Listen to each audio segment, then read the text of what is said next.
चंद्र गुरु है, गुरु ही पूर्ण प्रकाश।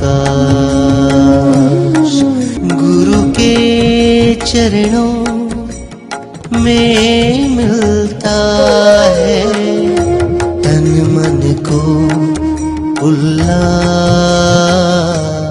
પૂજ્ય ગુરુદેવ સાથે વિહાર સમયે તીર્થધામોમાં ઉત્સવોમાં સતત સાથે રહીને ગુરુદેવના પ્રેમને વાત્સલ્યને ઝીલતા રહ્યા છે. ગુરુદેવને ડોળીમાં બેસાડીને પાલિતાણા શેત્રુંજયની યાત્રા કરાવવાનો લહાવો પણ એમણે લીધો છે.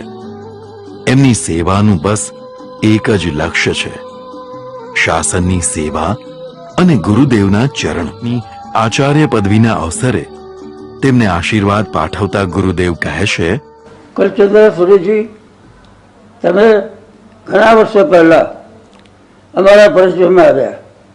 તમારી નાની ઉંમર હતી, તમે અમારી સાથે રહ્યા, અભ્યાસ કર્યો, તમારી દીક્ષાની ભાવના થઈ, તમારા માતા પિતાએ રજા આપી, તમે દીક્ષા લીધી.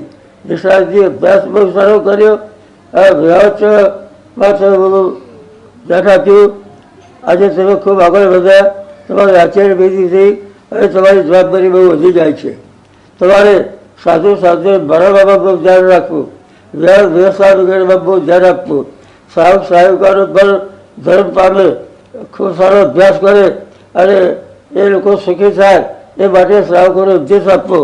કેસી મહારાજના માર્ગદર્શનથી શ્રી 108 પાર્શ્વનાથ ભક્તિ વિહાર મહાપ્રસાદ શંખેશ્વર, કેસી મહારાજની પ્રેરણાથી જે તીર્થો નિર્માણ પામ્યા તેમાં વિશ્વભરમાં અજોડ શંખેશ્વર નજીકનું ચંદુરમાં ભક્તિ પ્રેમ સુબોધ વૈયાવચ ધામ, અમદાવાદમાં આનંદનગરનું તીર્થ, રાજકોટમાં નાગેશ્વર તીર્થ, મોરબીમાં સુમતીનગર તથા શંખેશ્વર સમીપવર્તી ગુરુ પ્રેમધામ પાવાપુરીનો સમાવેશ થાય છે.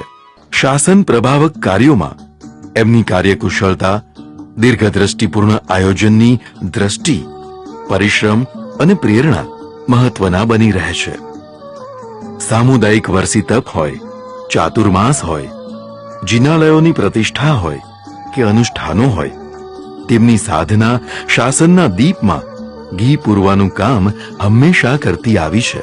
મગરવાડા તીર્થમાં શ્રી માણીભદ્રજી વીરના 500 વર્ષની પૂર્ણાહુતિ નિમિત્તે 500 હવનનું ઐતિહાસિક આયોજન પણ તેમની પ્રેરણાથી જ થયું હતું.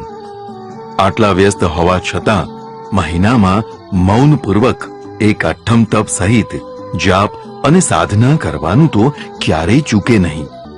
ખડક મળ્યો તો તેના પર અને પાણી મળ્યું તો તેના પર આસન જમાવીને સાધના કરી છે. आज बधाई दिए जन्म दिवसनी आनंद मंगल थाजो.